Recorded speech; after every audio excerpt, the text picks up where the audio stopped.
Dimanche 12 février, j'ai interviewé Elisabeth Guillot. Elisabeth Guillot est une écrivaine audoise que j'ai rencontrée au Salon du Livre de Rouvenac en novembre 2022. C'est à ce moment-là que je lui ai proposé cette interview qui s'est donc déroulée chez elle dimanche 12 février. Mais pour moi, cette interview était beaucoup plus que ça. C'était en effet un échange profond, un échange riche et captivant. Pourquoi? Parce que tout simplement, Elisabeth Guillot est une personne qui m'a littéralement bouleversée. En effet, elle a une particularité qui est son autisme. Elisabeth est Asperger et c'est pourquoi la philosophie de vie et la vision des choses qu'elle a par rapport à sa différence est incroyablement inspirante, incroyablement captivante. Et c'est pour ça que ce fut plus qu'une interview pour moi, ce fut presque une révélation. Ça m'a énormément touchée. Cette personne est incroyablement authentique, sincère et merveilleuse. C'est pourquoi je voulais absolument vous partager cette interview qui est à mon sens pleine de valeur, pleine d'authenticité, pleine de merveilles, pleine de découvertes. Et j'ai à cœur de vous partager cet échange que nous avons eu parce que je suis sûre et certaine qu'elle va vous plaire autant qu'elle m'a plu. C'est vraiment un échange incroyable, une discussion merveilleuse. Voilà, je ne vous en dis pas plus car je suis en train de me répéter. Et puis je vous laisse découvrir cette femme incroyable qui est Elisabeth Guillot, ses romans, son parcours et sa différence. Voilà, j'espère que ça va vous plaire. Je vous souhaite un très bon visionnage. Bonjour Elisabeth, merci beaucoup à toi d'avoir accepté mon interview. Ça me fait très plaisir. Donc pour démarrer, est-ce que tu pourrais te présenter en quelques mots? Alors, en quelques mots, j'ai 42 ans, je suis espagnole et je vis en France depuis 22 ans. Donc, j'ai été infirmière pendant 12 ans et maintenant je suis en reconversion professionnelle. Et puis, je suis écrivaine en France depuis 3 ans et en Espagne depuis longtemps. Ouais. Voilà. En Espagne depuis très longtemps. D'accord. Alors, concernant l'écriture, depuis quand est-ce que tu écris? Est-ce que ça remonte à ton enfance? Oui, Ouais. en fait, ça remonte à mon enfance parce que j'ai une particularité, donc je suis autiste Asperger. Ouais. Et en fait, je n'arrive pas à exprimer mes émotions ou ce que je vais dire par les mots. Donc souvent, je passe par l'écrit.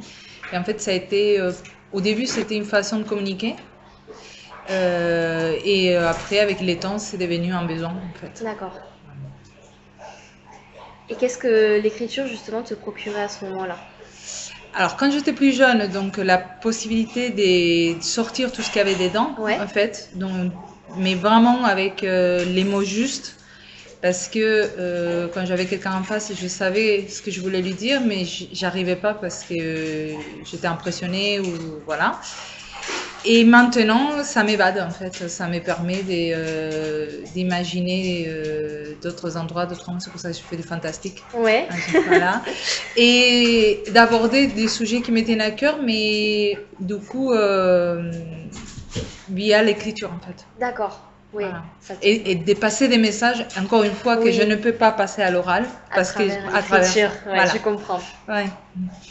Et est-ce que tu as gardé tout ce que tu as écrit depuis que tu as commencé à écrire? Alors, j'ai commencé très très très jeune, j'étais en primaire, donc non. Ah oui, ça remonte. Voilà. Mais par contre, j'ai gardé, oui, les premiers livres que j'écris, j'avais 15 ans, donc je les gardais. Et après, c'est vrai que j'ai gardé des textes parce que je faisais en fait beaucoup ce qu'on appelle ici des tranches de vie sur des sujets particuliers. Et à l'époque, donc, je les avais dans un cahier, je les ai gardés, oui. Mais en Espagne. D'accord. Ils sont chez ma mère. Et parfois, il t'arrive de les relire quand tu vas... Non, jamais? Non. En fait, j'ai du mal avec ça. J'ai beaucoup du mal à me relire, pas me relire quand je fais un livre, mais quand je fais quelque chose de plus personnel, là par exemple, je suis en train de travailler sur un livre qui est censé aider à voir l'autisme d'une façon plus positive.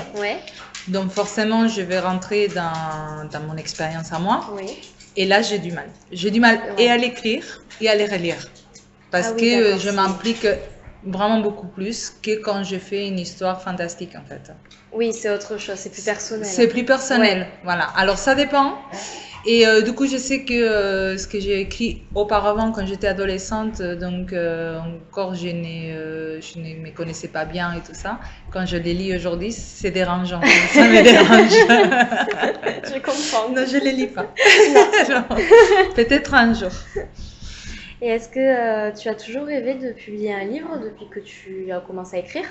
Pas forcément de publier, parce Non. qu'en fait, non, j'ai toujours voulu transmettre. Ça, oui. J'ai eu la grande chance d'avoir un grand-oncle qui était, pour l'époque, en Espagne. C'était le seul de la famille qui savait écrire et lire, Ouais.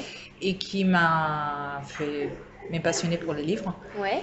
Et c'était un objet, pour moi, c'était un objet magique, un livre. Et du coup, publier, ça ne m'est même pas jamais venu à l'esprit. Parce que ça voulait dire que j'allais m'ouvrir aux autres, Ouais. que forcément, ils allaient avoir un regard sur moi. Et comme j'ai beaucoup du mal avec tout ce qui est social et tout ça, Ouais. je n'étais pas prête. Alors, écrire, ça me suffisait.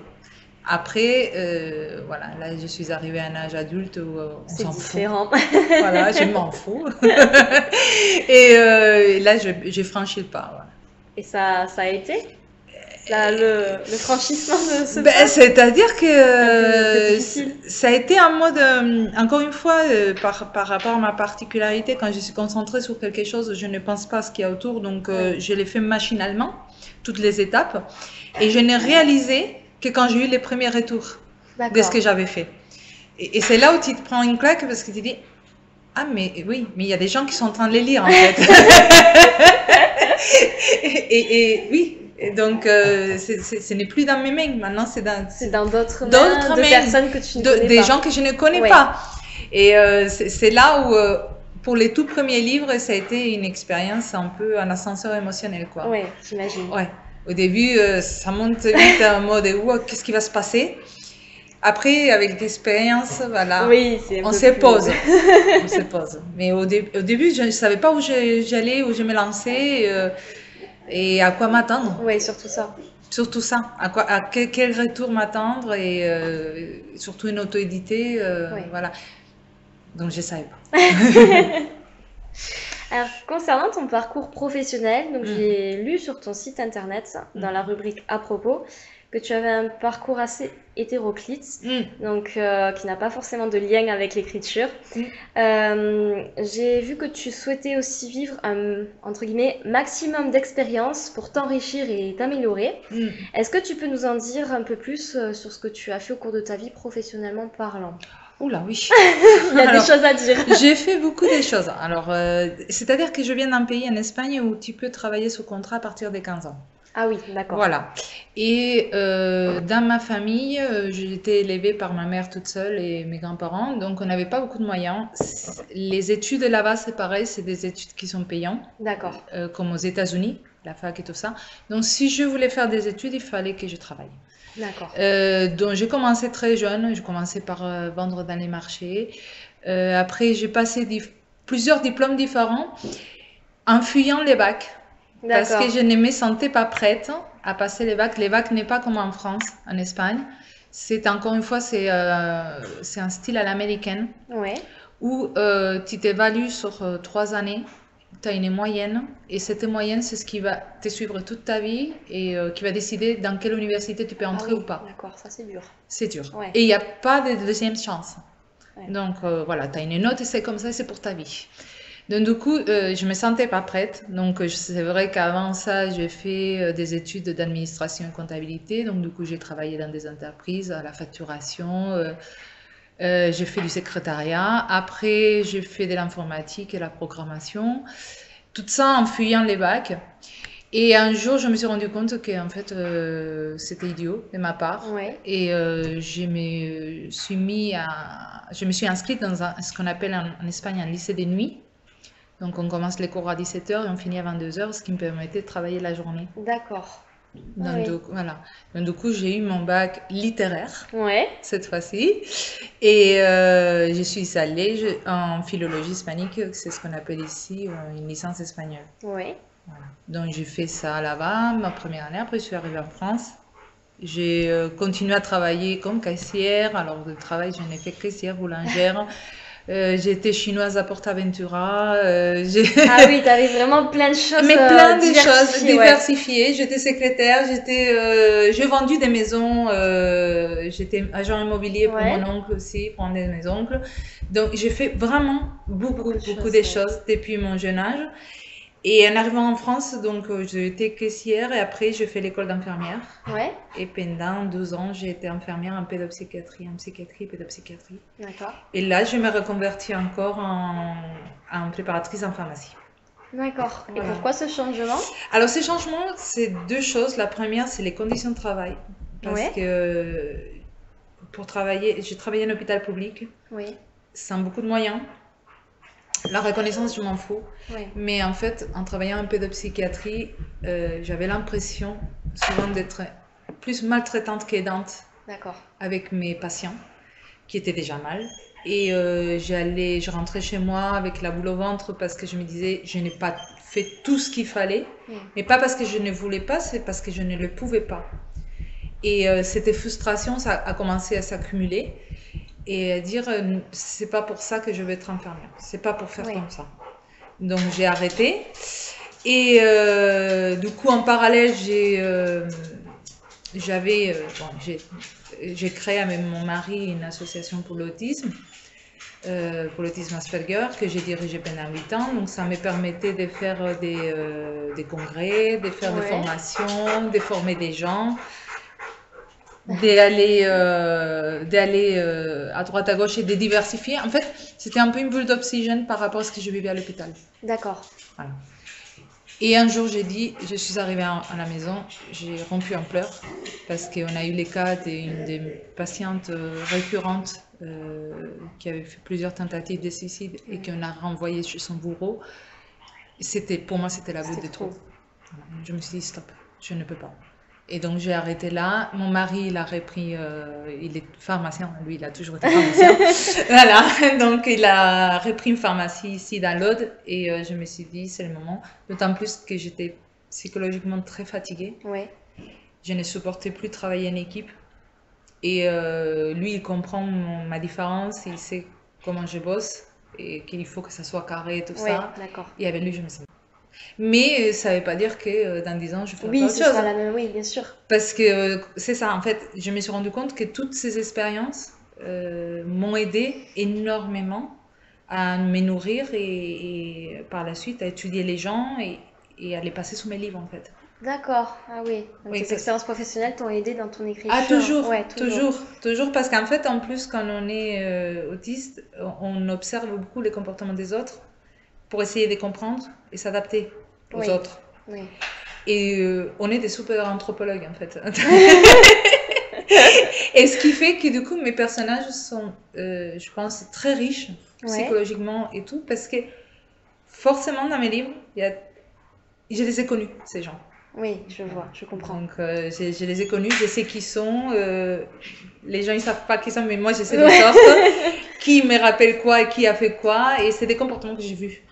Donc, du coup, chaque travail que je fais, chaque emploi, chaque personne que j'ai croisée, ça a apporté quelque chose. Ça, c'est beau, hein, de s'inspirer de son environnement, de ses... Voilà. Et c'est pour ça que je ne veux pas m'arrêter là, en fait. Ouais. Je continue d'écrire. Aujourd'hui, je serai préparatrice en pharmacie, mais je ne sais pas. Oui, autre je chose. sais pas. Voilà, c'est ça, en fait. La vie te le dira. C'est ça, c'est ça. c'est ça. Et puis... Oh.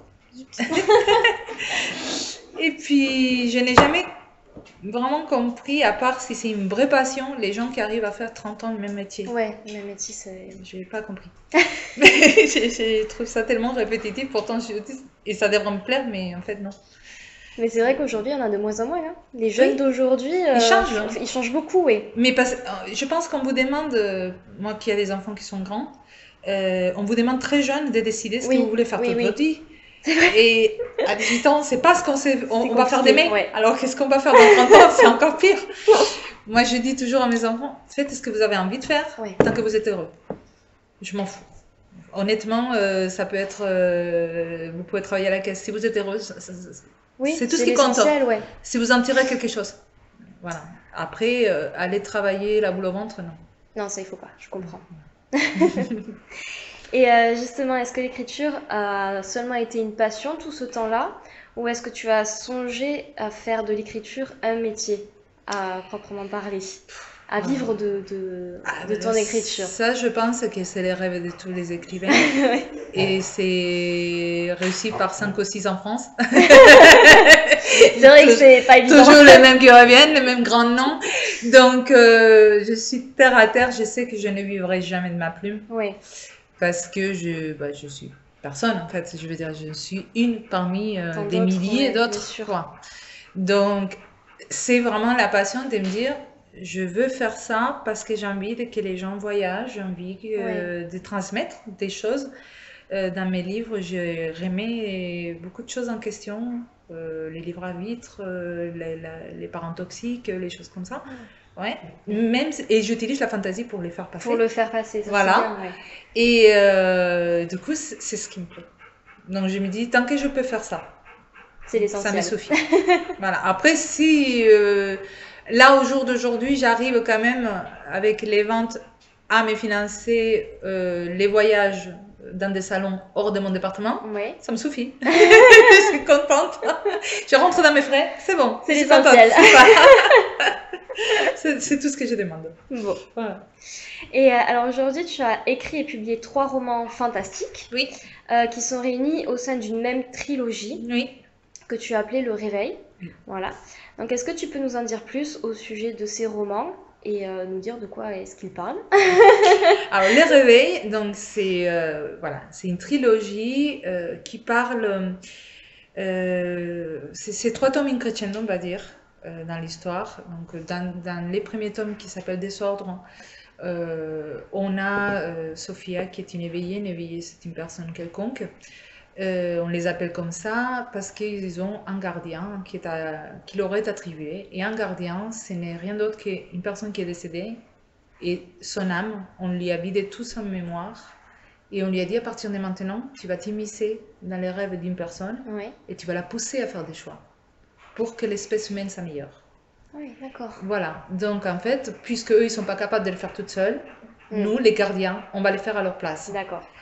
Donc, Ebald reçoit Sophia à sa naissance, à la naissance de Sophia, et toute sa vie, comme d'autres avant, parce que lui, il a un âge beaucoup plus conséquent que Sophia, et il fait son travail.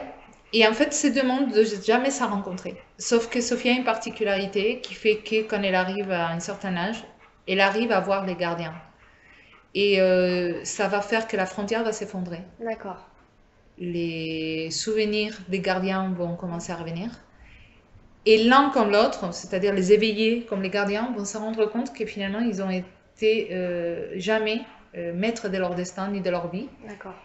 Et c'est ce que je te disais, ça pose la question du livre à vitre, ça Ouais. pose la question de est-ce qu'on vit pour nous, est-ce qu'on vit pour les autres? C'est intéressant ça. Voilà, est-ce que c'est la société qui nous façonne Mhm. ou est-ce que c'est notre éducation? Pareil, parce qu'il y a une parentalité toxique, il y a des choses qui se passent, il y a des secrets qui ressortent. Et du coup, voilà, dans un premier tome, ça passe comme ça. Le deuxième, ça approfondit encore plus sur des sujets comme le harcèlement, comme les suicides, comme l'homosexualité, Ouais. voilà, dans une autre époque. Et donc, il y a une guerre entre les deux mondes, dans l'ordre qui gère les gardiens et le monde humain qui finalement a ouvert les yeux, c'est pour ça que ça s'appelle les réveils, Ouais. et qui se rend compte de ce qui est en train de se passer. Et à la fin, donc à la fin, les derniers tomes, la Renaissance, ça veut tout dire, c'est en fait les mondes tels qu'on les connaît aujourd'hui, est-ce qu'ils vaut la peine d'être sauvés Ouais, d'accord. ou est-ce qu'ils méritent d'être revus et est-ce que finalement ces contraintes que l'ordre avait instaurées étaient vraiment nécessaires ou est-ce que l'être humain peut valoir la peine toute seule en fait? D'accord. Voilà, mon livre parle de tout ça. Ah, c'est vraiment complet, ça touche plein de sujets C'est ça. super intéressants. Ouais. Et en fait, je passe par les rêves, donc du coup par les subconscients. Ouais. C'est-à-dire que Eva, et comme tous les gardiens, intervient dans les rêves. Oui. Et ça leur donne la force comme aux Umbra. Les Umbra, c'est les gardiens qui s'occupent des dictateurs et tout ça. Ouais. Soit d'en faire quelque chose de positif, soit de faire quelque chose de négatif de l'être humain. Et en fait, c'est ce que je vais laisser paraître par là, c'est que finalement, l'être humain, c'est une pâte à modeler et qu'il y a énormément de facteurs autour qui font qu'on devient peut-être quelque chose sans que nous, on le veuille. Ouais, d'accord, je vois. Et bon, ça parle de ça. Et il y a une histoire d'amour, évidemment. Bien sûr, oui. Sinon, ça serait pas la romance fantastique. Mais c'est pareil, j'aime pas faire dans la praline, du tout. J'ai horreur de ça. Alors, c'est vraiment une histoire d'amour qui est là pour mener les deux mondes. C'est pour ça que j'ai choisi aussi la double narration. Donc, je veux que les lecteurs puissent avoir accès aux deux mondes. D'accord. À ce qui ressent un gardien et ce qui ressent un être humain. D'accord. Et pourquoi avoir choisi le fantastique pour transmettre toutes ces choses-là qui sont réelles finalement? Pourquoi le fantastique? Parce que les réels est trop dur. Ouais. Les réels est beaucoup trop dur à transmettre, même pour moi pour l'écrire. Pourtant, j'ai vu des choses, j'ai vécu des choses dans ma vie. Et je trouve que c'est très cru.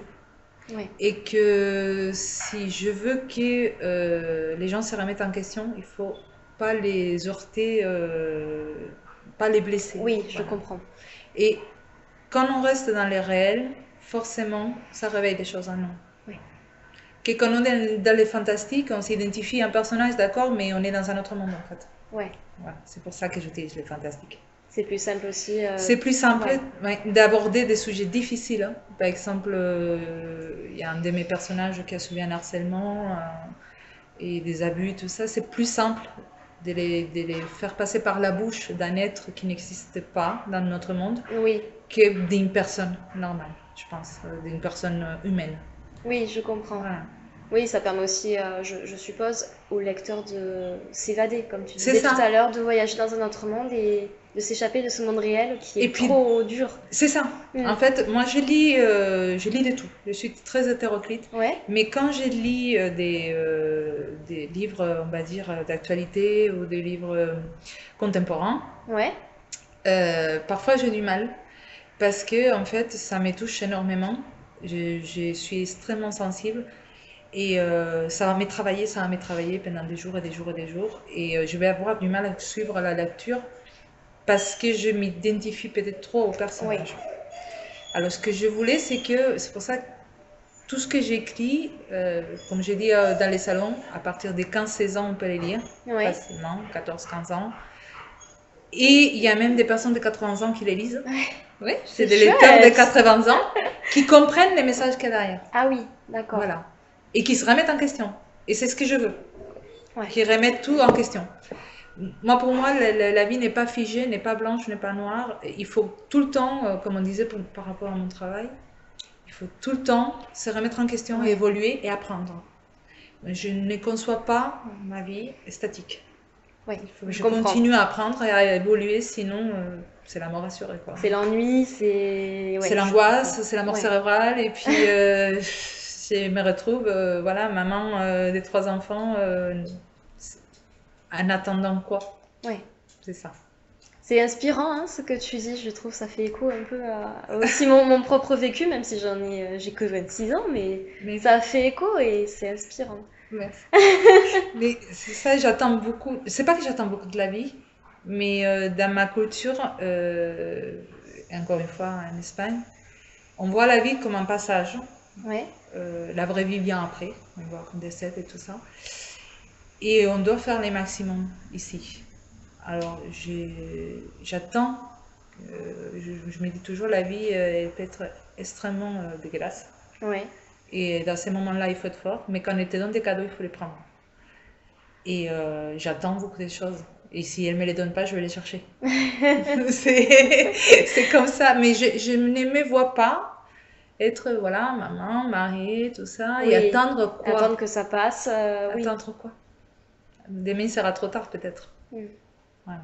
C'est un beau message, en tout cas. Et l'inspiration, donc tu nous as dit que ça venait de toutes tes expériences professionnelles et autres, mais est-ce que tu t'inspires uniquement de ton environnement ou est-ce que tu as d'autres facteurs qui t'inspirent dans l'écriture de tes de tes ouvrages? Alors, je m'inspire de tout ce tout ce que j'ai vu, entendu, écouté, vécu ou pas vécu, mais pas des ouvrages que j'ai lus, des choses comme ça. Il me faut du concret. Du concret, du réel, Il me faut du concret, du réel, pour comprendre déjà. Et une fois que je l'ai compris, pour les travailler. En fait, c'est pareil, les 2 années que j'ai passées en psychiatrie, pour moi, les fous n'étaient pas dedans. À l'hôpital, ils étaient dehors, quoi. Parce que j'avais des discussions avec des gens qui ont qualifié des fous, qui souvent étaient pour moi beaucoup plus profondes que celles que je pouvais avoir avec des gens dehors. Et donc, pareil, ils m'ont apporté énormément de choses et je m'inspire aussi de leur vécu, voilà. Je me dis, je suis pas toute seule dans ce monde, il y a des milliards de personnes et chaque personne est un trésor, quoi, qui va m'apporter un truc. Oui. Et donc, j'essaye au maximum de faire des expériences, encore une fois, pour être riche dans mes écrits. Ouais. J'arrive pas à faire autrement.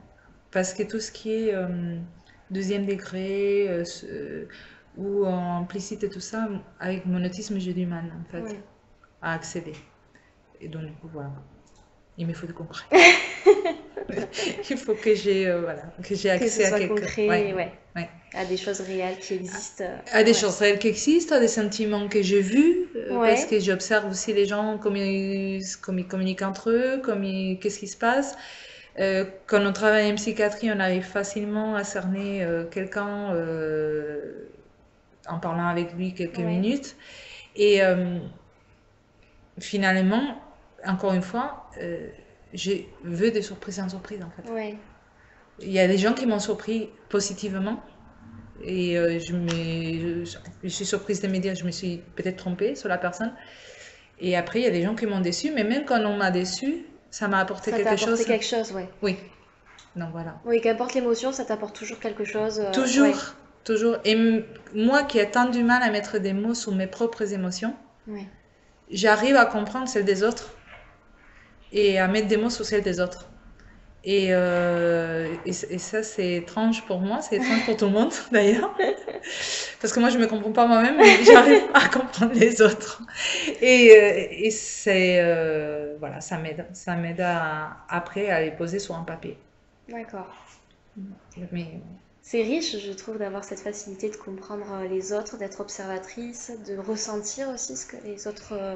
c'est de la survie en fait, parce que quand on est différent, la différence n'est jamais, bon, n'est jamais non, je dirais pas jamais, mais la plupart des fois n'est pas acceptée parce qu'elle fait peur. Quand quelqu'un parle d'autisme, on s'imagine quelqu'un qui frappe la tête contre un mur, quoi. On n'imagine pas que ça peut être Madame Tout-le-Monde, voilà. Et du coup, ça a été de la survie. Il a fallu que je comprenne comment fonctionnent les autres pour que moi je m'adapte aux autres. Ça aurait été naïf de ma part de prétendre que 7 milliards de personnes vont s'adapter à moi. S'adapteraient à toi, oui. À moi. Donc, je suis en minorité, donc c'est à moi de faire des efforts et d'apprendre à ne pas en faire. Aussi. Quand la personne ne vaut pas la peine ou quand la situation ne vaut pas la peine, avant, quand j'étais plus jeune, je faisais des efforts. Maintenant, j'en fais plus. Oui, ça sert à rien finalement de se forcer pour quelqu'un qui n'en vaut pas la peine, ou pour quelque chose qui n'en vaut pas la peine. Je veux dire, encore une fois, j'ai eu dans ma vie, je suis passée 3 fois très près de la mort et je sais ça peut arriver à n'importe quel moment et je n'ai pas envie de gâcher ça en fait. Donc du coup, c'est de la survie, je m'adapte aux autres jusqu'à dans ma limite. Avant, je ne le faisais pas et j'étais épuisée. Voilà, parce que les gens, ils ont tendance à t'épuiser. Je comprends. Mais ça dépend des personnes. Hein. Il y a des personnes qui sont des vrais trésors, mais il y a des personnes que plus tu donnes, plus ils vont te demander. Et il y a plus de stop après. Donc, voilà. Mais ça doit quand même être difficile au quotidien de pouvoir s'adapter à tout son environnement finalement. Bah justement, en fait, donc, moi je suis autiste et sur mes 3 enfants, j'en ai 2 qui le sont. D'accord. Et les conseils que je leur donne, ma fille qui a 18 ans et mon fils qui en a 16, c'est ne vous épuisez pas, parce qu'il ne vaut pas la peine, ne faites pas comme moi. Apprenez à dire non, apprenez à prendre soin de vous d'abord, même si ça peut paraître égoïste. ça vous permettra après de donner quelque chose de bien à quelqu'un qui le mérite. Mais si vous vous épuisez avec des gens qui n'en vaut pas la peine, après vous n'aurez plus de force. Oui. Voilà. Donc il faut savoir. Ouais. Et voilà, c'est comme je leur dis, les matins vous avez un pot de Nutella et vous prenez des cuillères dessus et quand il n'y en a plus, il n'y en a plus. Il faut savoir à qui vous les donnez, quoi. Ouais. C'est une belle image. Et j'essaie qu'ils ne commettent pas les mêmes erreurs que moi. Ouais. Et que tous les gens différents de mon âge, en fait. Avant, on ne savait pas. Et du coup, la société nous poussait tout le temps à être comme voulait qu'on soit. Bien sûr. À rentrer dans les moules. Oui, c'est vrai que ça doit pas être facile, quoi. Ça doit pas être évident. C'est surtout inutile. Ouais. Parce qu'on n'y arrive jamais à rentrer. On en ressort que frustré et malheureux. Et puis, on ne peut pas construire une vie comme ça en étant quelqu'un d'autre. Donc, un jour, je me suis lassée et j'ai dit stop. Qui même me suivent. Et... Oui, tout simplement. Hein. Voilà. Finalement, c'est vrai. Et même dans le travail, si j'ai quelque chose à dire, je l'ai dit. Et à l'école, parce que là, je suis en formation, si j'ai quelque chose à dire, je l'ai dit. Ouais. Ça plaît pas, c'est pas grave, je m'en fous. Voilà. Tu te prends plus vraiment la tête, quoi. Mais pas du tout. Je me sens bien. C'est bien. Moi, je dors sous mes deux oreilles et je me sens bien. Donc, je sais pas mentir non plus. Donc, je dis toujours ce que je pense. Après, les gens qui me connaissent savent que c'est souvent dans la bienveillance. Ouais. Mais voilà, après, c'est pas grave. Je suis responsable de ce que j'ai dit, pas de ce que l'autre comprend, comme on dit. Oui, c'est vrai. Voilà, donc, voilà. C'est de la survie, tout simplement. D'accord. Il y a de beaux messages quand même dans tout ce que tu as dit. C'est très inspirant. En tout cas, pour moi, bon, tant mieux. Ça allait vraiment. Et alors, est-ce que tu as des auteurs, non pas qui t'inspirent, mais que tu apprécies? Oui. Ah oui, j'ai Stephenie Meyer. Ouais. Pas pour Twilight. Ouais, je connais que pour Twilight. Moi, je n'ai pas lu voilà. d'autre chose. Mais... Alors, non. Pour d'autres œuvres qu'elle a faites, comme Les âmes vagabondes, c'est un livre que les gens ne connaissent pas du tout et que moi, ça m'a marqué beaucoup, ces livres-là. Ouais. Après, j'ai Carlos Ruiz Zafón, c'est un écrivain espagnol qui est décédé il y a 2 ans, qui a écrit L'ombre du vent. Et pareil, c'est, en fait, il est dans les réels, mais il y a toujours un côté fantastique dans lequel on s'échappe et on remet en cause tout ce qui nous entoure. Et évidemment, là, il y a les noms qui m'échappent parce que je suis terrible avec les noms anglais, mais l'autrice de La Servante écarlate. Oui, Margaret Atwood. Je suis en train de le lire en ce moment.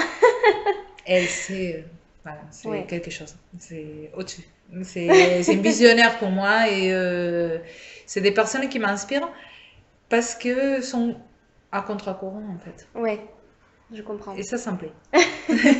Quand tu rentres pas dans le moule, c'est ça, ça plaît. Oui, ça me plaît. Ça me plaît de lire quelque chose d'un auteur qui ne se soucie absolument pas de ce qu'ils pensent les autres sur de lui. Quoi. Ouais, ça me plaît. C'est inspirant aussi. C'est ça. Alors, est-ce que tu peux nous dire comment est-ce que tu t'organises pour écrire tes livres en parallèle de ton activité professionnelle? Comment est-ce que tu fais? Quand est-ce que tu prends le temps d'écrire? Plutôt le matin, l'après-midi, le soir, quand tu as le temps? Voilà. Quand je l'ai. En fait, normalement, j'avais ma routine avant de commencer ma formation. Ouais. Maintenant, avec ma formation, je suis 2 jours par semaine sur Carcassonne et le reste de la semaine, je suis au travail. Donc, c'est vrai que j'ai peu de temps. Ouais. Et je suis très fatiguée les soirs. Donc, j'essaye d'avancer quand je le peux. Après, je ne me mets pas la pression. Oui. Je me dis, j'ai l'histoire.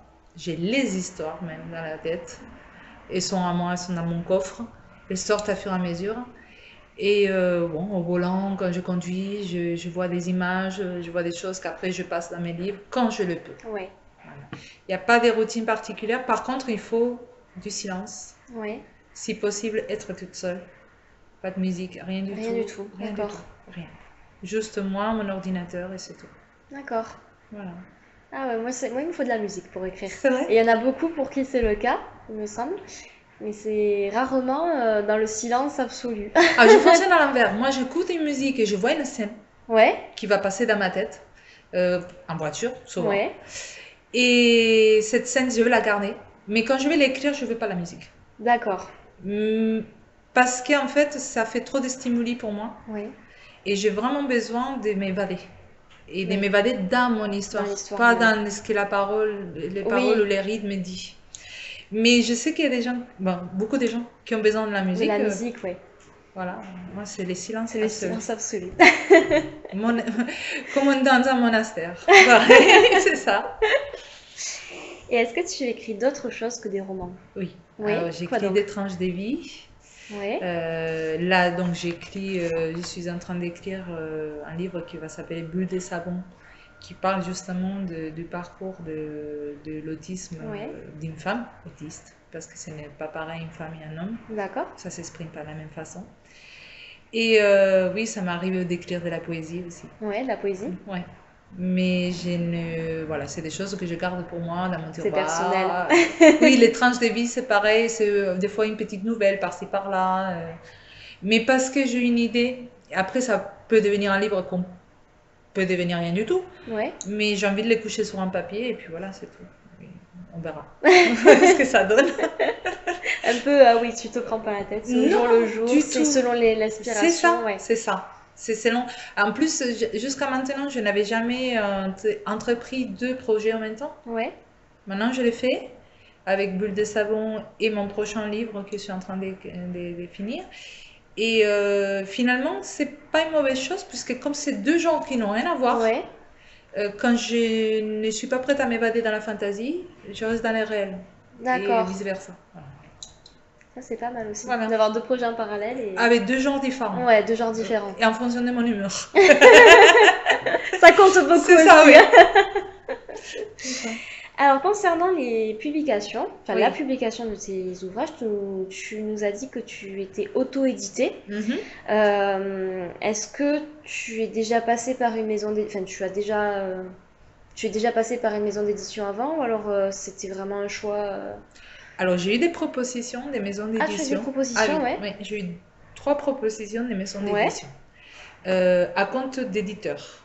Je précise parce qu'après, je n'ai eu d'autres comptes d'auteur, donc je ne voyais pas l'intérêt. Voilà, mais à compte d'éditeur. Et en fait, ça n'a pas matché parce que tout simplement, on m'a demandé de dénaturaliser mon œuvre. D'accord. Soit en réduisant, au lieu de faire une trilogie, faire une duologie. Ouais. Soit en rajoutant du sexe par-ci, par-là pour mieux vendre. Et en fait, je me dis, mais non. C'est pas ça que tu voulais. Et tout ça pour avoir 10% des commissions sur un travail que j'ai fait moi-même. Donc, je veux être libre. Et ça correspond à ma façon d'être, en fait, finalement. Je ne veux pas, pour l'instant, en tout cas pour l'instant, à moins que demain, il y ait une maison d'édition qui respecte mes choix et ma façon de vivre. Je suis incapable de donner mon bébé à quelqu'un qui en fera ce qu'il veut. Un produit. Un produit. Pour moi, ce n'est pas des produits. C'est des messages, c'est des idées, c'est des histoires qui comptent. Et je ne suis pas prête à les vendre encore. Donc, c'est pour ça que je choisis l'auto-édition. L'auto-édition, oui. C'est beaucoup plus dur. Oui. Mais je fais ce que je veux et quand je veux. Oui. Et je vais où je veux. Et voilà. L'auto-édition, finalement, c'est la liberté absolue. Ouais. Voilà. Je peux faire ce que je veux. Je n'ai pas de deadline. Je peux changer comme je veux mon histoire.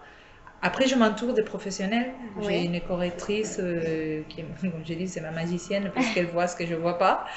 Et une graphiste. Quelqu'un qui s'occupe du site web aussi. Ça, ce sont des choses que je suis incapable de faire. Oui. Mais, et que je considère que c'est des métiers à part entière. Oui. Et qui méritent beaucoup travailler aussi.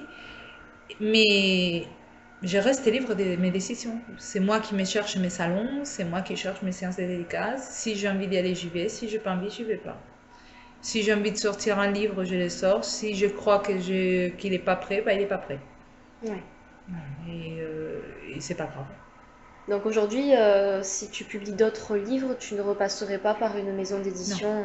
Non. C'est vraiment l'auto-édition que tu as choisie et qui te convient le plus. Voilà. Et j'ai eu, et même les propositions que j'ai eues, c'est des maisons d'édition qui sont quand même reconnues dans la romance et fantastique et tout ça. Mais ça ne me correspondait pas. Ouais. En fait, c'est l'effet de me sentir attachée, de sentir que je dois changer pour les autres. Et à la limite que je dois même presque demander la permission pour faire quelque chose. Ça, je ne peux... Dans la création artistique, je ne vois pas comment on peut allier les deux. Et je ne parle pas que de l'écriture. Même les gens qui peignent ou les gens qui font des photos, je ne comprends pas comment ils... Bon, je ne comprends pas. J'arrive pas à voir comment ils arrivent à accepter que quelqu'un leur dise quoi faire, comment et où. Avec quelque chose de tellement extraordinaire comme c'est la création. C'est comme si on te disait, tu dois être comme ça. Oui. Chaque auteur, autorité ou pas, dans les livres, même les plus banals des livres, il laisse quelque chose de lui-même. Oui. Et avoir quelqu'un derrière qui va me dire, non, tu vas, comme ils me l'ont déjà fait, tu vas me mettre plus des ex là, parce que c'est ce qui plaît. C'est plus vendeur, oui. Oui, mais c'est pas moi. Ça. Donc non. Mais je comprends, hein, je comprends. C'est dénaturaliser la personne et le livre, oui. Voilà. Et c'est faire des objets vendeurs. C'est très bien pour ceux qui veulent. Je critique pas. Je suis allée à des salons où il y avait des autrices qui ont déjà une dizaine de livres qui se ressemblent, parce que bon, la romance et tout ça, bon, finalement, voilà. C'est très bien. Si eux, ça leur convient. Oui. Mais moi, c'est pas mon cas. Moi, je suis née livre et comme je dis, je mourrai livre. Donc, s'il y a une maison d'édition qui respecte ça, en tout cas qui veut travailler comme ça, en disant, bon, en donnant des conseils, je prends. Hein, oui, bien sûr. Parce que je ne suis pas parfaite, loin là. Et comme je t'ai dit tout à l'heure, j'en apprends tous les jours et je veux apprendre tous les jours. Jusqu'à mes 80 ans, je sais que je serai imparfaite. Donc je prends les conseils, il n'y a pas de problème. Mais je n'échangerai pas ce que je suis, par contre. Ah non, ça il faut pas. Non. Ça c'est certain. Mais c'est ce qu'on me demandait. Ouais. Et c'est pour ça que j'ai dit. L'auto-édition finalement c'est rester authentique et sincère. C'est ça. Ouais. Et je lis énormément d'auto-édité pour ça. Oui. Parce que j'ai découvert des pépites qui ne peuvent pas être vendues malheureusement en librairie parce que c'est des auto-édités que les libraires ils font un peu la gueule. Voilà. Mais c'est pas grave, mais je me suis régalée. Et j'ai vu à travers les textes une personne, une plume, une authenticité, quelque chose que je ne voyais pas dans des séries longues comme, je sais pas, After ou des trucs comme ça. Oui. Tu vois ce que il y a cette personnalité que tu as. Il y a un truc en plus. Il y a quelque chose. Il y a un truc en plus, toujours. Dans une auto-édité, ouais. il y a un truc en plus. La personne, il laisse ses tripes. Oui. Et ça se voit. Et c'est ce qui me plaît.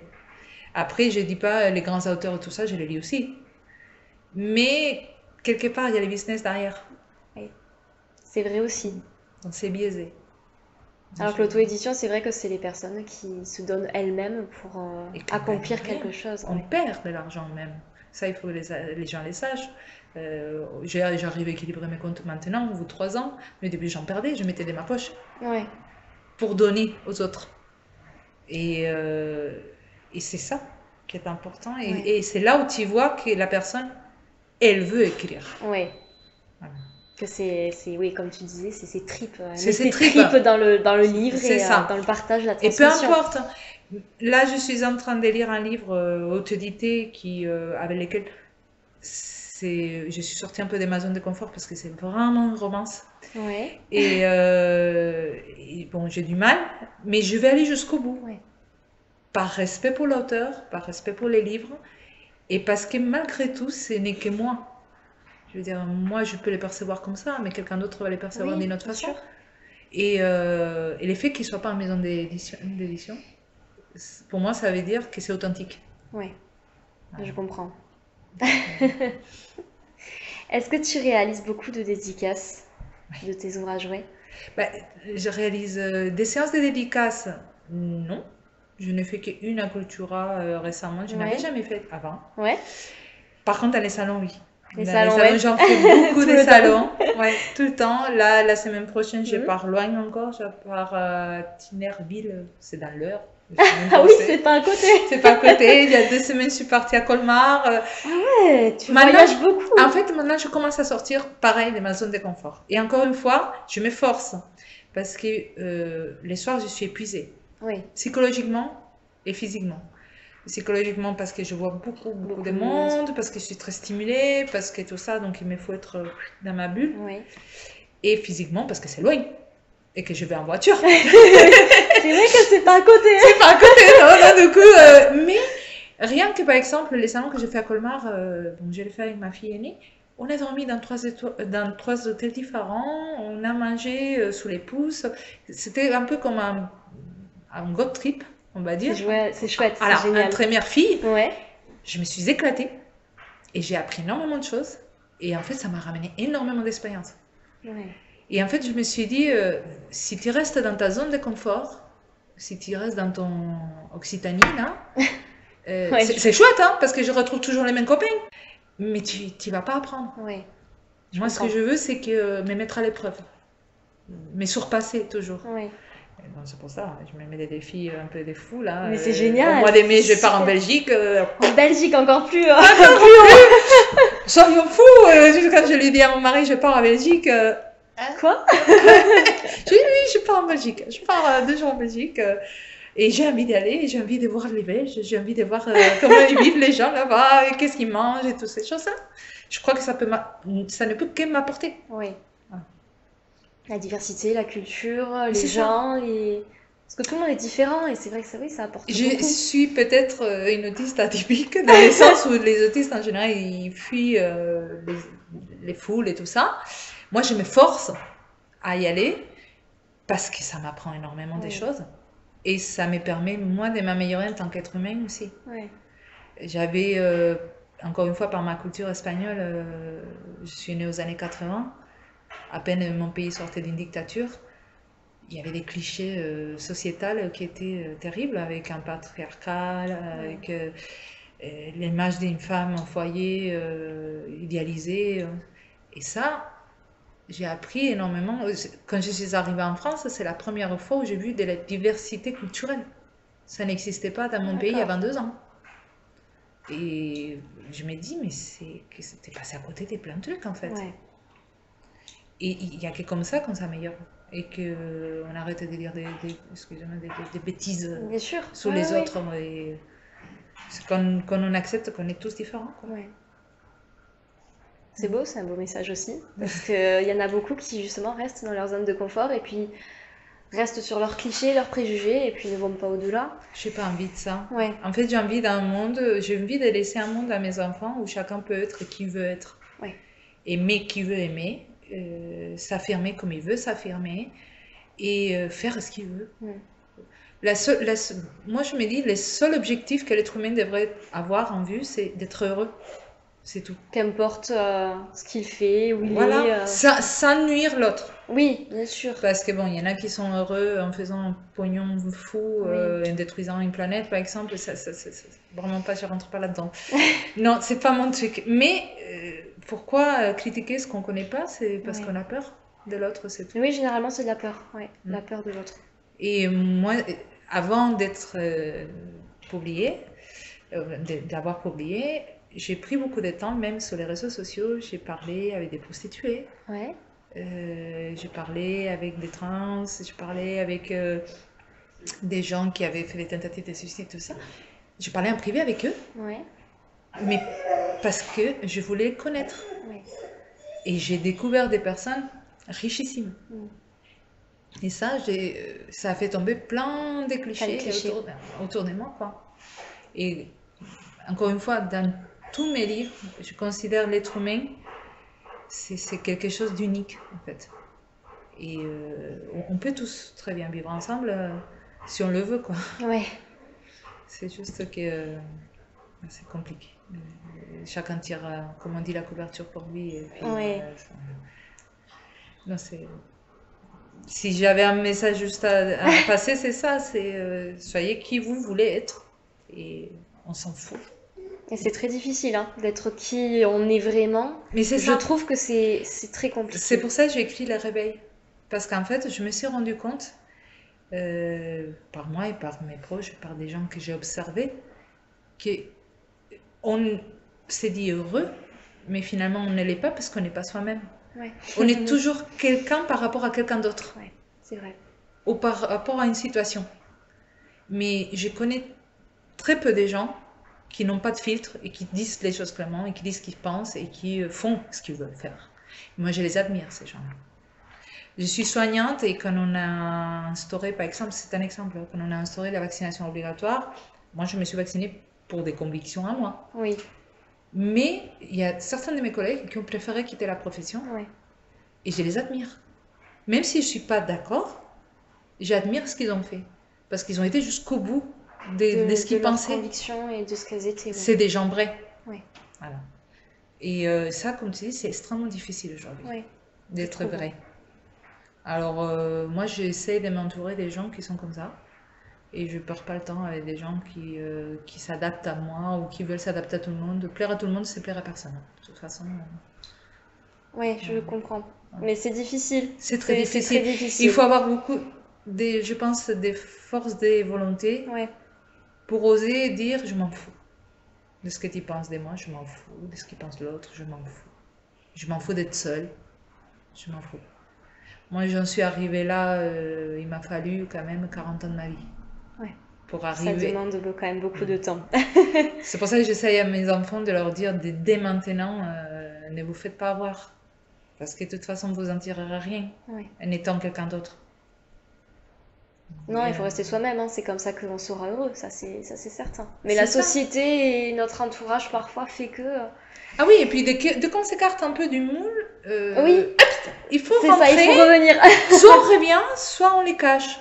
Moi, je l'ai vu en psychiatrie, toutes ces personnes qui sont dépressives ou qui ont des problèmes d'anxiété, c'est moche à voir, donc on les cache. Faut pas voir. Et alors que c'est juste vous qui les rendez comme ça aussi. C'est cette société qui les rend comme ça aussi. S'il y a autant de gens, j'entends dire que la dépression, ce n'est qu'en Europe que ça existe et que c'est pas faux. Mais parce que c'est en Europe qu'on vit aussi dans une société d'apparence. Oui. Voilà, d'apparence, qui a la plus belle voiture, qui gagne le plus d'argent, qui est le plus heureux en ménage. Stop, quoi, je m'en fous. Personnellement, je m'en fous. Moi, ma voiture, c'est un outil qui m'emmène d'un point A à un point B. Oui, c'est ça. C'est ça. Quelque chose qui roule et puis c'est tout, quoi. Y a pas besoin... je n'arrive pas à comprendre qu'on puisse sacrifier sa vie pour du matériel ou pour une apparence. Ça, je ne peux pas. Et c'est vrai qu'il faut, je pense, être un peu je m'en foutiste pour arriver à dire bon, je suis comme je suis, puis c'est tout, quoi. Tu me prends, tu me prends pas, je changerai pas. Et ça, il faut vraiment être très très fort aussi. J'en suis consciente. J'en suis consciente parce que je suis entourée des gens qui ne le sont pas, qui j'apprécie énormément. Hein. C'est des gens que j'apprécie aussi. Mais qui sont toujours dans cette souffrance parce que ils veulent plaire à quelqu'un ou ils veulent rentrer dans un groupe d'amis ou ils veulent... Mais pourquoi? Je veux dire, moi, dans ma tête, la question c'est pourquoi? Pourquoi tu fais tout ça? Pour la reconnaissance, pour je sais pas. le regard des autres. Qu'est-ce que ça va t'apporter? Après, tu vas devoir faire la comédie à chaque fois. Et tu ne seras jamais toi. Donc, les autres, ils ne vont jamais connaître la Blé Laurie ou la Blé... C'est ça. Voilà. Non, ça sert à quoi, en fait? C'est un grand théâtre, en fait, la vie. Moi, je le vois comme ça. Hein. C'est pour ça que j'observe depuis toute petite pour apprendre les comportements des autres, pour survivre dans les mondes qu'on m'a donnés. Et je me suis rendu compte que ce monde était une grosse blague, en fait. C'est un grand théâtre où chacun joue un rôle. Et quand tu creuses, quand tu vois la vraie personne derrière, là, tu trouves vraiment un trésor. Mais il faut y aller, quoi. Il faut que la personne s'ouvre aussi. Quoi. Oui, ça aussi. C'est important. Ben justement, la question, je suppose qu'elle est positive. Est-ce que tu apprécies les moments où tu rencontres les gens lorsque tu es dans des salons? Je suppose que oui. J'apprécie. C'est toujours un moment de stress parce que, parce que dans un salon, ça va très vite. En fait, les gens, ils restent sur ton stand. Bon, il y en a qui restent discuter longtemps, c'est très bien, mais il y en a qui restent 10 minutes.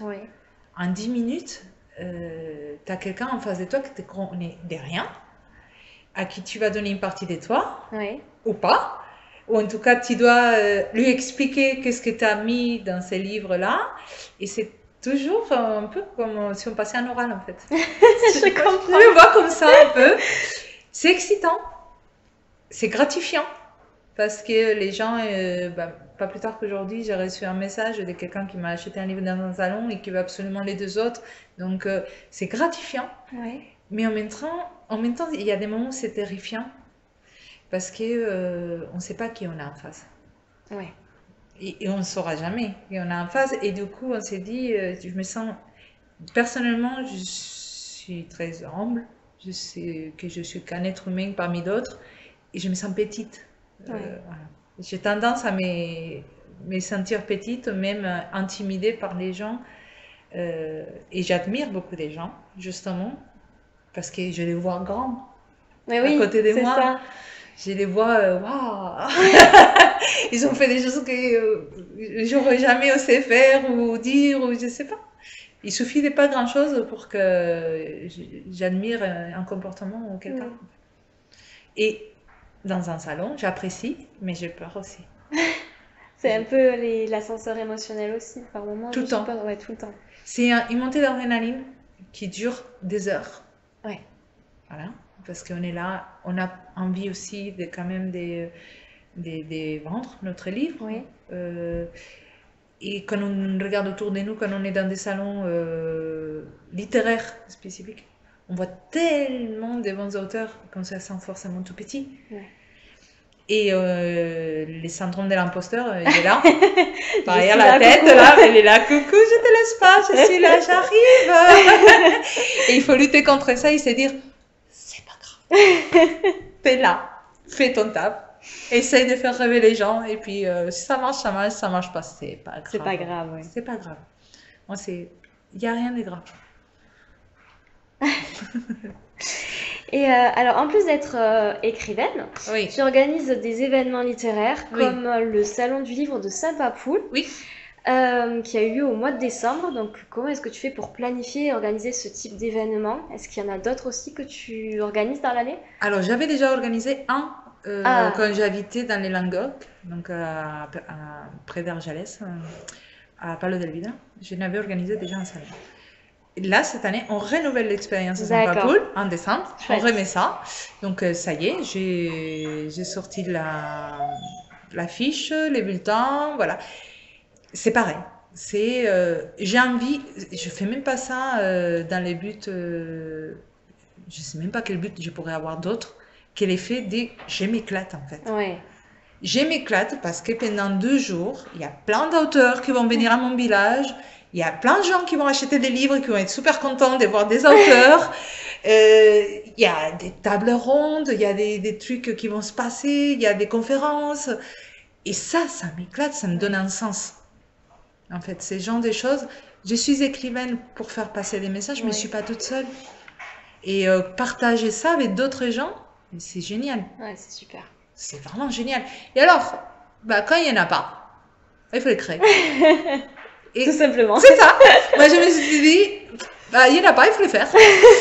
À Saint-Papoul, il n'y en avait pas, il faut les faire. Eh bien, on Voilà, le fait. on le fait. On se lance et on les fait.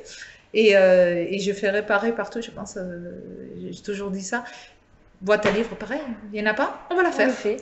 C'est Voilà. génial. Mais oui, C'est super. il faut les faire. Mais pas pour moi. Parce que j'aime quand les gens sont heureux, quand ils viennent, quand ils ressortent avec un sourire, quand les auteurs, ils sont super heureux parce qu'ils ont discuté avec quelqu'un qui a lu ce livre. Pour moi, c'est une sensation, c'est indescriptible. Ouais. Je peux pas l'expliquer. C'est même plus que quand moi je vends un livre. Ah oui, d'accord. C'est vraiment, je me sens bien, je me sens dans mon élément et il y a des gens heureux autour de moi qui font ce qu'ils ont envie de faire, qui sont en train de s'éclater et on parle les mêmes langages.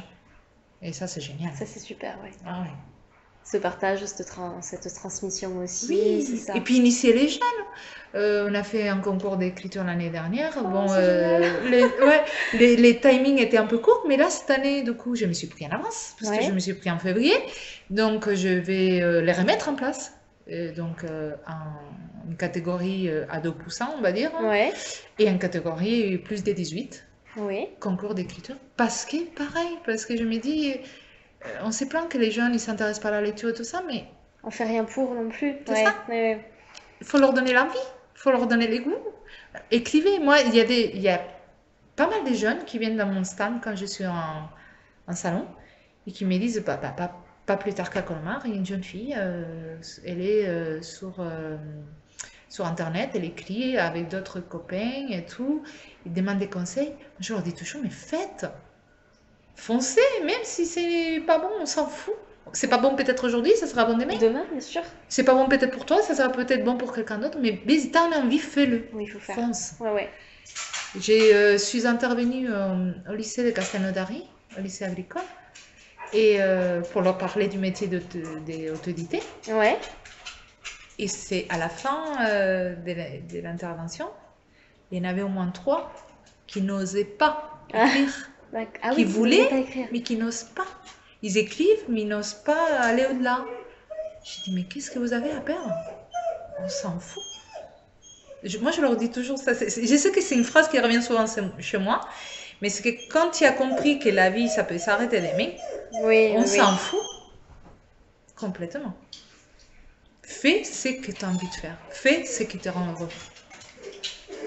Ne Oui, te tout soucie simplement, pas du tout regard des simplement. autres.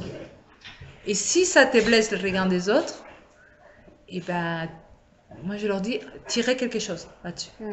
Ça vous rendra plus fort. Mais voilà, mais je pousse tous ces jeunes. Il faut qu'il y en ait une relève derrière quand même. Il faut qu'il y ait des gens qui lisent, il faut qu'il y ait des gens qui Ah bah écrivent. oui, oui, bien sûr, c'est important. Hein. Et oui, C'est important. et on a des choses à dire. Et les jeunes, ils ont énormément de choses à Oh, je dire. pense, oui. Et même pour les générations comme les miennes et les plus vieux, lire des livres des gens plus jeunes que moi, ça m'aide aussi à les comprendre eux. À comprendre ce qu'eux vivent. Ce qu'ils ressentent, ce qu'ils Comment vivent, pourrais-je comprendre ce qui vit ma fille de 18 ans? Je ne suis pas dans sa vie, je ne suis pas dans la fac, je ne suis pas dans ses amis. C'est une autre génération. Ouais. Alors, je veux apprendre. Alors, et ils ont des choses à dire. Ah, mais bien La sûr. société a tellement changé, ils ont énormément de choses à dire.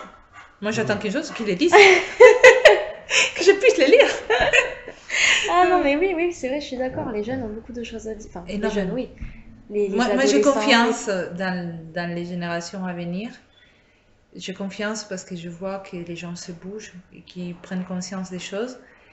Et je me dis, il faut leur donner les billes. Ouais. Faut les pousser, faut les aider. Aux jeunes, il faut les aider, Ouais. il faut les pousser. Il faut, comme tu dis, il faut leur donner des outils. C'est bien beau de dire faites. Mais avec Oui, quoi? mais c'est ça. T'es mignon, mais avec quoi?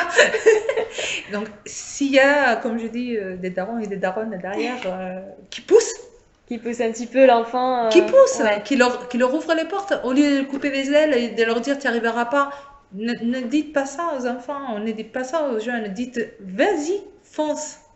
C'est tout. Fonce. Au pire, tu te prends au mur. C'est pas grave. Tu te relèveras. C'est ça.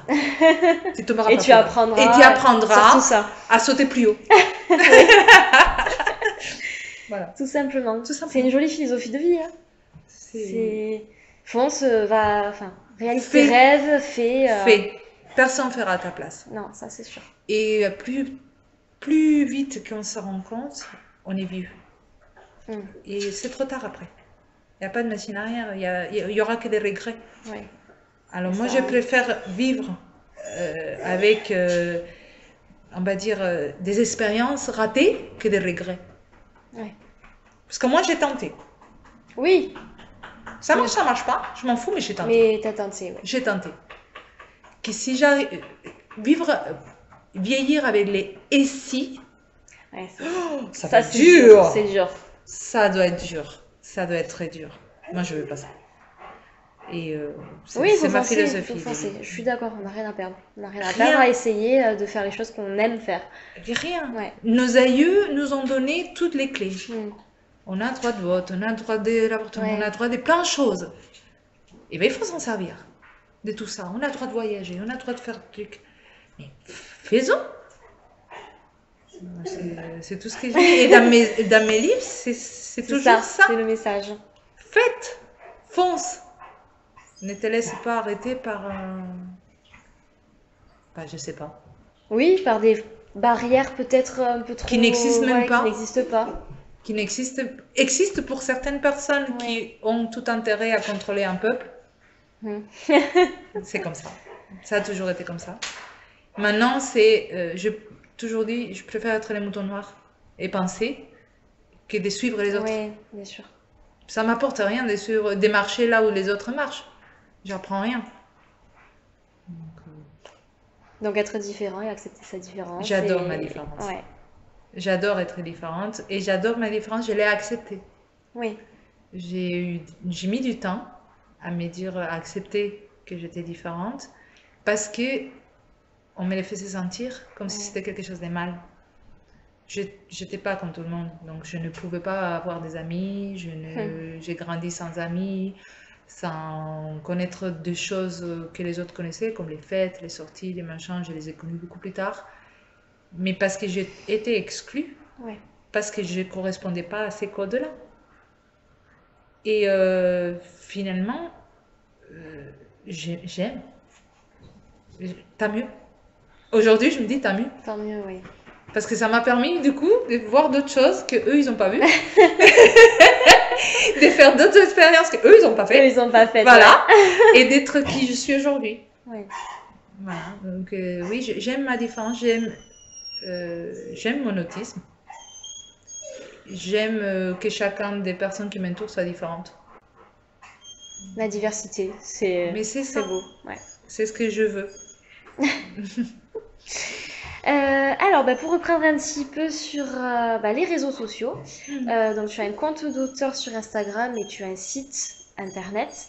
Est-ce que tu y es très active? Donc le site internet, tu nous as dit que c'était une professionnelle qui s'en occupait.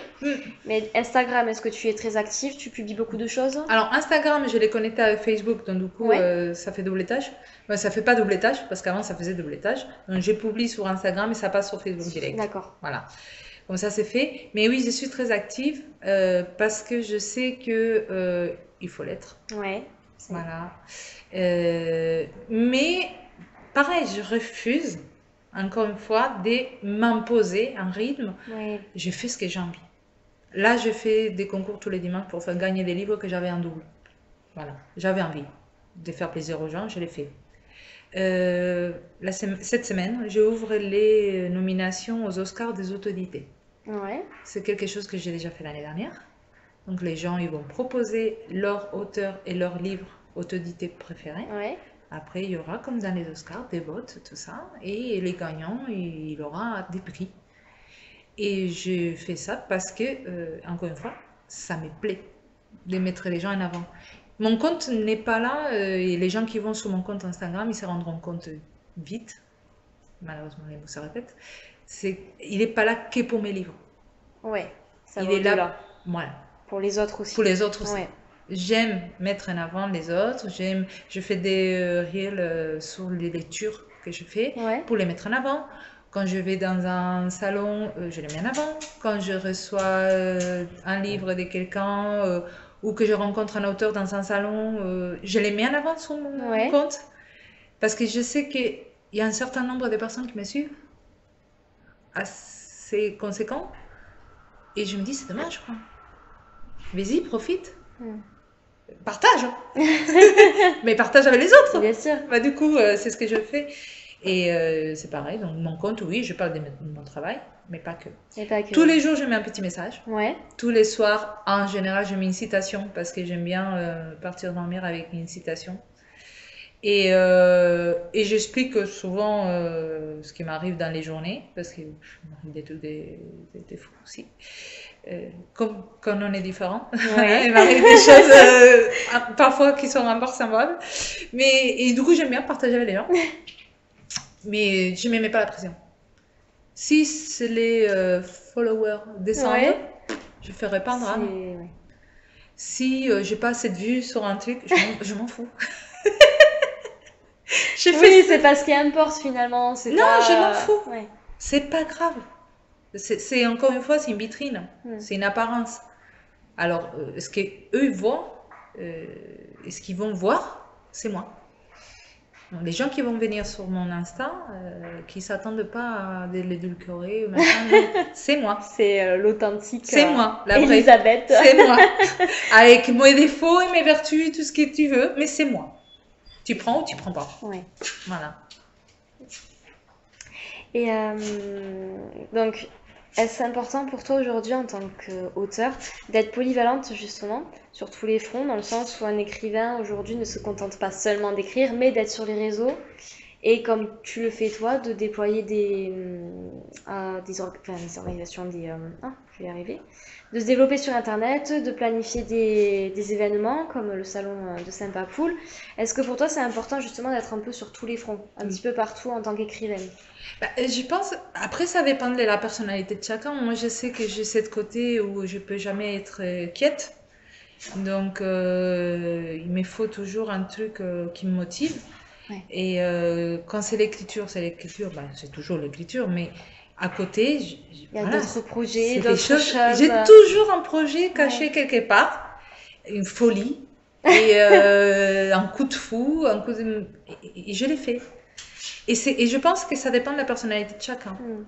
Il faut pas se forcer. Il faut faire ce qu'on aime, principalement. Si c'est qu'écrire, il faut juste Si tu écrire. aimes qu'écrire, tu aimes qu'écrire. Si tu ne te sens pas capable ou tu ne sens pas l'envie Oui, d'organiser un salon, ne te force pas. oui. Ne les fais pas parce que ça t'apportera rien en tant que personne. Après, si tu as envie, Fais-le, tout simplement. fais-le, vas-y, Fonce. fonce. Entoure-toi des bonnes personnes et Ouais. fonce. Parce que les choses comme ça, être sur plusieurs fronts, toute seule, C'est dur. c'est juste pas possible. Ouais. Il faut être bien entouré aussi avec des gens qui partagent une passion ou qui ont envie de faire des choses comme toi.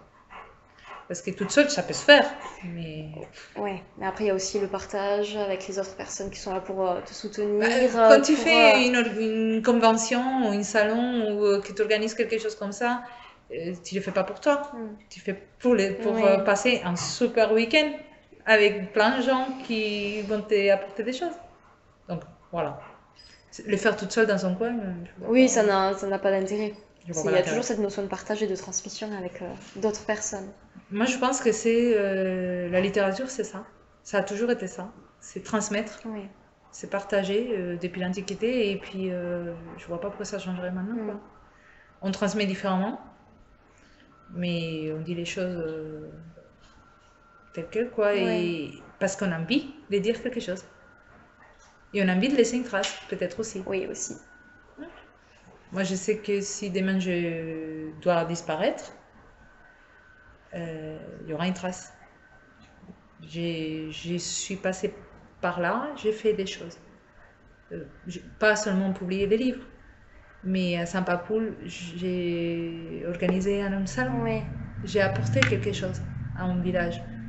Ça me suffit, en fait. C'est me dire, bon, après j'ai eu des enfants et tout ça, mais tout le monde fait... tout le monde. Beaucoup de gens font des enfants. Mais de me dire, voilà, tu as fait quelque chose, tu as apporté quelque chose à la communauté. Bien sûr, oui. Et quand tu partiras, ben, ça restera. Oui, ça restera. Même si c'est Et ça quelqu'un pourra d'autre même qui- continuer après. L'association que nous avions créée avec mon mari, nous l'avons dirigée 8 ans, sous les Pyrénées-Orientales. Nous sommes venus ici et nous avons passé la main, mais elle existe toujours. Elle existe. Elle Ça, c'est existe. bien, c'est chouette. Et on est fiers, elle Ouais. existe encore, elle est toujours là, elle travaille pour les personnes autistes et on s'est dit, chouette, quoi. Chouette. Ouais, ça On a perdurer dans apporté le temps. quelque chose. Ouais. Voilà. C'est pareil, venir au monde et partir Sans avoir rien laisser, rien ça apporter ta petite, même si c'est un grand sable, quoi, mais c'est un truc. C'est un peu bête. Je comprends. Je sais pas. Ouais, j'ai un peu cette même philosophie dans le sens où mes grands-parents, par exemple, ils ont travaillé toute leur vie, c'est des immigrés portugais. Et moi, j'ai envie de laisser une trace de leur vie sur cette terre en écrivant leur biographie, justement. Bien sûr. Donc c'est un projet que j'ai et je trouve que c'est très important de laisser une trace de soi et de ce qu'on aime aussi sur cette terre, Mais oui. pour moi, à travers l'écriture, Mais oui. notamment. Et c'est hyper important. Mais c'est super important. Ouais. Déjà pour toi, Ouais, parce qu'il y a une émotion, c'est ça. il y a un C'est ça. engagement, il y a une reconnaissance. envers ces personnes. Déjà envers eux, Oui, parce qu'ils n'ont aussi. pas vécu pour rien. C'est ça. Et déjà pour ceux qui vont les lire et qui vont apprendre ce qui s'est passé et qui vont se dire ah ouais quand même, c'est énorme. C'est ça. C'est un lien entre le passé, le présent, l'avenir, Toujours. entre plusieurs générations, Toujours. qui peut inspirer d'autres personnes, qui peut... Enfin, Moi je dis, il y a même des livres avec des expériences qu'ont pour tes grands-parents qui peuvent tomber dans les mains de quelqu'un qui est au fond du trou oui, et se dire mais what, qu'est-ce que je fais là? c'est ça. Et qui pourra se relever Voilà. grâce à ces mots-là Mais oui. qu'il aura Mais lu. oui. Ouais. Donc, on n'est même pas conscient, quand on écrit quelque chose et on les transmet, de l'impact qu'on a Oui. sur la personne qui les lit. Ça, je trouve que c'est à double tranchant, parce que ça peut être positif comme négatif, mais on n'est pas conscient de la portée de nos mots. Et en même temps, ça peut aider, quoi. Oui, ça peut aider. Donc, Les mots, ça a un pouvoir immense c'est ça. pour moi. C'est ça. Que ce soit positif ou négatif, mais les mots, ça a un pouvoir immense. Et ça, je trouve que c'est magique avec l'écriture. C'est magique. Mm. Moi, je l'ai dit toujours, un bon film ne changera jamais un bon livre. Ce qui se passe dans ma tête, c'est ce que j'imagine moi, c'est pas ce que je peut-être verrai à la télé. C'est ça. Et parler avec quelqu'un, tout simplement. Moi, ça m'arrive souvent de croiser dans la formation où je suis des jeunes filles et tout ça, et de leur dire t'es super canon aujourd'hui. Ah, ça fait bizarre. Je sais qu'une daronne de 42 ans vienne voir une fille de 17 et qui te lui dise t'es canon. Oui. Mais d'une, c'est vrai, et des deux, je pense qu'elle a peut-être besoin d'entendre. Ouais, besoin, oui. Que quelqu'un lui dise t'es belle aujourd'hui, Ouais. quoi. Et t'es chouette. Et j'aime bien dire aux gens tu peux le faire, t'es chouette, vas-y. T'es intelligente. Lui dire des choses comme ça, je pense qu'on ne les fait pas. Non, on le fait jamais, non. On les fait jamais. Gratuitement, en tout cas. Mm. Et moi, j'aime bien. J'aime bien la réaction de l'autre. De l'autre, elle est surprise, mais Ça m'éclate. ça sort de nulle part. Parce que, bon, je suis dans une promotion, la moyenne d'âge, c'est entre 18 et 20 ans. Je n'ai 42. Ça me fait la maman. Et c'est vrai que quand j'arrive, bon, on est trois à avoir notre tranche d'âge, mais quand j'arrive et que j'ai dit à quelqu'un, aujourd'hui, t'es super jolie, quoi. Ben, pour moi, c'est rien. Mais pour cette pour la personne, personne en face, peut-être que sa journée a commencé pourrie Oui, et que finalement, je lui ai apporté un petit rayon de soleil, quoi. ouais. Ah, je suis d'accord, ça m'est arrivé une fois où je faisais mes courses et puis j'avais une caissière en face de moi qui était très très très souriante.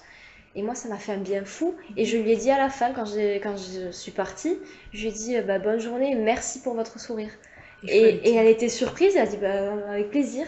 Mais je voyais qu'elle était surprise qu'on lui ait dit quelque chose comme ça, juste qu'on les remerciait parce qu'elle avait le Et sourire. parce que les gens, ils n'ont pas l'habitude d'aller dire des choses. C'est ça? On dit que des choses méchantes. Oui, voilà. Mais on dit jamais des choses bien. Positive, ça c'est ouais. Et Ça, en ça fait, n'arrive moi, pas. je pense que si on poussait chacun de nous à dire à quelqu'un d'autre, même c'est tout bête, hein, mais tu te lèves le matin et tu dis, tiens, aujourd'hui, t'as un truc, t'es solaire. Ouais. Mine de rien, cette personne, si ça se trouve, cette journée, ça va lui paraître différente. Ouais. Et c'est énorme déjà. Comme tu dis, ça coûte rien. Non, rien du tout. Ça prend quelques secondes et ça peut rendre une personne C'est donné. complètement. Ouais, c'est donné gratuitement donné. sans recevoir et ça Voilà. c'est le plus beau la plus Il belle faut des pas choses. attendre quelque chose en retour. Non, Moi, non. moi, je ne supporte pas les gens qui disent oui, mais t'es gentil avec tout le monde et après les gens ils te les rendent pas. Mais j'attends pas qu'on me les rende. Ouais, ouais. Je m'en fous. Encore une fois, j'ai fait ce que j'ai envie. Si j'ai envie de te dire que t'es belle, t'es belle. Si j'ai envie de te dire que ça te va pas, bah ça te va pas. Et je les dirai pareil, avec bienveillance, mais je les dirai quand même. Mhm. Et voilà. Je pense que les gens ils devraient être plus francs, Plus franc, ouais, c'est vrai. Mais Et aussi c'est plus positif. positifs, Ouais. toujours. Ouais. Dans Voir la ce qu'il y a de bienveillance. bien dans les gens au lieu de chercher ce qui Au est lieu de les mauvais. critiquer et toujours Ouais. voir le négatif plutôt que Ouais. le positif. Ouais. Il y a toujours du bien dans les gens. Oui. Heureusement, oui. Peut-être pas certains personnages de l'histoire, mais... Mais on va essayer de rester mais à positif. un moment donné, je me dis que... Nous, en psychiatrie, on disait toujours un bébé, quand il vient au monde, tu en fais ce que tu en veux avec. Ouais. La Oui, c'est personne vrai, c'est est- vrai. c'est tu une la pâte à façonnes. modeler. Ouais. À un moment, ça a déconné, ça a déconné. et c'est devenu un dictateur ou un tueur en série, je ne sais rien. Mais à la base, un bébé, c'est Mais à la innocent. base, Oui, c'était c'est quelqu'un. innocent. Voilà, et c'est cette personne-là qui m'intéresse. Ouais. C'est lui qui était avant là, et pourquoi? Pourquoi il est devenu comme il est devenu, ouais. C'est ça. Qu'est-ce qui lui a manqué? Parce que moi, je pense que c'est parce qu'on manque toujours de quelque chose. Qu'on tourne mal ou machin. Pas parce qu'on est trop. On ne peut pas tourner mal si on a trop d'amour. Oui, je pense que c'est plutôt rare. Ouais. Ouais.